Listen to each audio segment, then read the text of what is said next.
Hariom friends. आज के सत्संग में हम फिर से चिंतन करेंगे रमन महर्षि के द्वारा बताए गए ज्ञान का, सेल्फ इंक्वायरी का, हु एम आई। रमन महर्षि द्वारा जो ज्ञान दिया गया और जो विधि दी गई वो सनातन विधि है। मेरा स्वरूप सनातन है, शाश्वत है, और उसको जानने का तरीका है अंतर्मुखी हो जाना। और उसके लिए क्या क्वेश्चन करना है? हु एम आई।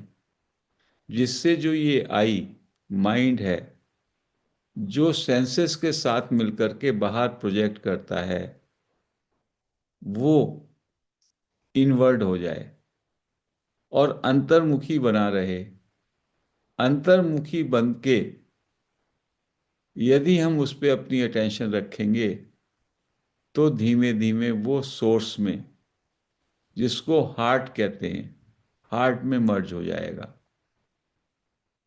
और देन उसको कहा स्वरूप, स्वरूप में ठहर जाना। और जो रमन महर्षि की ये विधि है, और रमन महर्षि ने जो कहा वो अंतिम सत्य है। इसीलिए जो व्यक्ति रमन महर्षि की विधि और रमन महर्षि की टीचिंग्स को अपने अंदर एब्जॉर्ब कर लेता है, वो अपने में सफिशिएंट है। तो आई एम रीडिंग वन और टू पैरा। ये बहिर्मुखता क्या है और अंतर्मुखता क्या है, उसको जानने के लिए। कहते हैं, it is only when the subtle mind is externalized through the activity of intellect and sense organs that gross name and form constituting the word appear. Subtle mind क्या है? मैं का भाव, मैं की फीलिंग। जब ये बुद्धि और इंद्रियों के माध्यम से बाहर की ओर प्रोजेक्ट करता है, प्रक्षेपित होता है, तो संसार का निर्माण कर लेता है। हमको नेम एंड फॉर्म का संसार दिखाई देने लगता है। When, on the other hand, the mind stays firm in the heart, heart है स्पिरिचुअल हार्ट, या उसको सोर्स कहिए। जब मन हार्ट में ठहर जाता है, दे रिसीड एंड डिसअपियर, तो वो जो नेम्स एंड फॉर्म्स हैं वो सब डिसअपियर हो जाते हैं। Restraint of the outgoing mind and its absorption in the heart is known as introversion. Restraint, बाहर मन को, मैं विचार बाहर ना जा पाए, उसको हम कंट्रोल करें और उसको फिर वापस वो हार्ट में, सोर्स में एब्जॉर्ब हो जाए, इसको कहते हैं इंट्रोवर्जन, अंतर्मुख दृष्टि। अंतर्मुख दृष्टि, ये हो गई अंतर्मुख दृष्टि।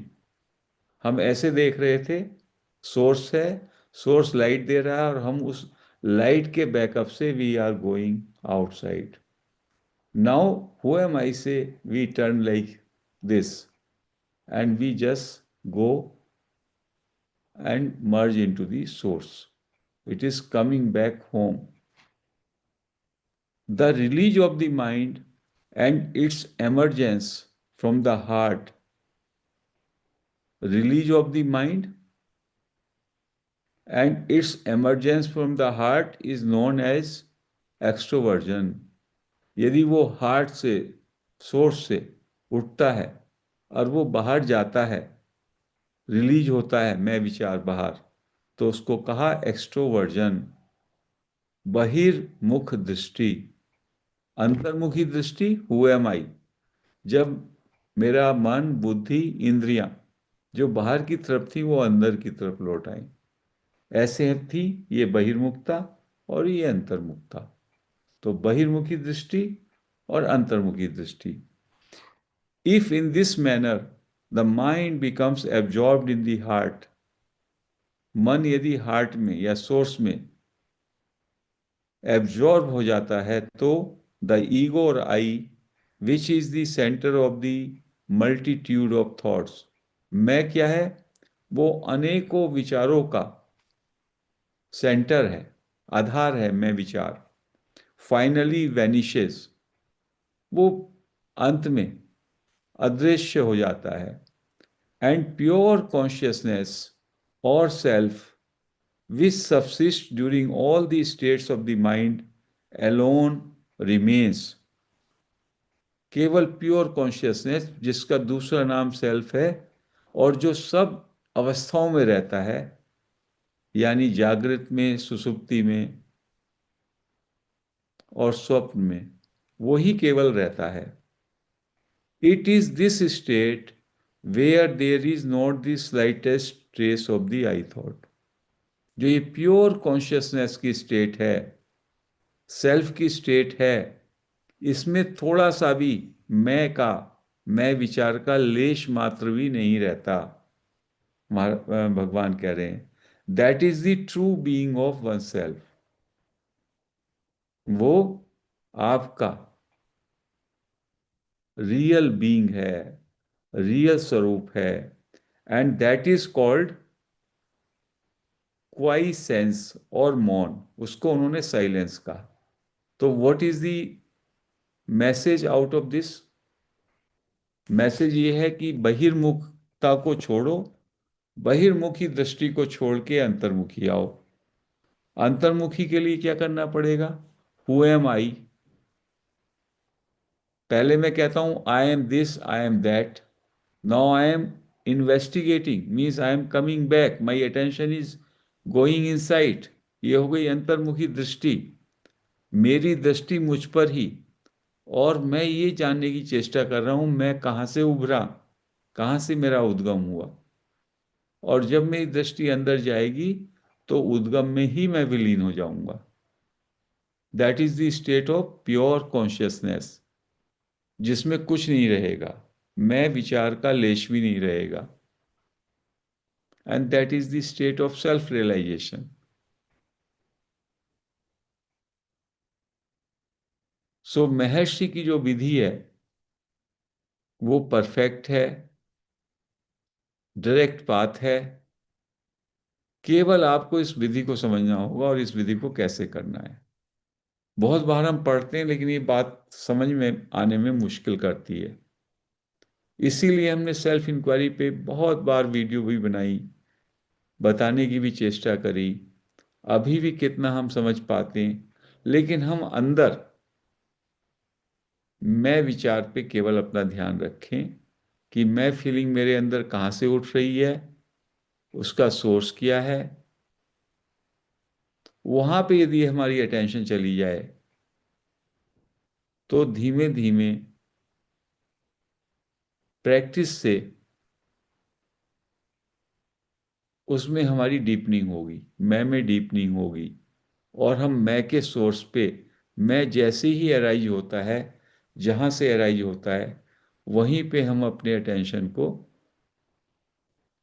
रख सकते हैं। उससे जो मैं बाहर जाता है वो बाहर नहीं जा पाएगा, केवल मैं सोर्स पे बना रहेगा।